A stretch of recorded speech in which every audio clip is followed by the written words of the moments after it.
জয় শিবধাম। এর আগে তো বেশ কয়েকবার এসছেন। ইনি ভোগ নিবেদন করছেন, মনের ইচ্ছা পূর্ণ হচ্ছে তো? হ্যাঁ। কৃপা বুঝতে পারছেন? আর সবই বাবা পূর্ণ করেছে। হুম। এটার জন্য আসা, হ্যাঁ। সেটা হচ্ছে আমার বোনজি দিদির মেয়ে, ওর এখানে ক্রিয়াও হয়ে গেছে, আচ্ছা। ওকে নিয়ে এসেছে। আচ্ছা, ওর আচ্ছা। ফেব্রুয়ারি মাসে উচ্চ মাধ্যমিক পরীক্ষা ছিল, হ্যাঁ। কিন্তু হঠাৎ করে পরীক্ষার আগের দিনকে কাশি হয়, কাশি মানে অজ্ঞান হয়ে যায়। আচ্ছা। ডাক্তার দেখাতে হয়, তা কোনো রকমের পরীক্ষায় বসেছিল, কিন্তু সেই কাশি ওষুধ যতক্ষণ চলে, কিন্তু একটা ওষুধের ডাক্তার বলছে এরপরে তার দেওয়া যাবে না, 12 ঘন্টা পর, 12 ঘন্টার আগে কাশি উঠে যাচ্ছিল।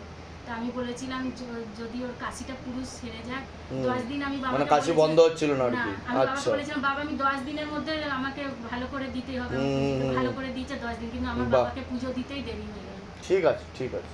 ভালো থাকেন, সুস্থ থাকেন, অনেক আশীর্বাদ, প্রসাদ দিয়ে দাও ওনাকে। নিয়ে এসেছি। ঠিক আর আছে। বাবা বলছি এই যে এটা। হ্যাঁ।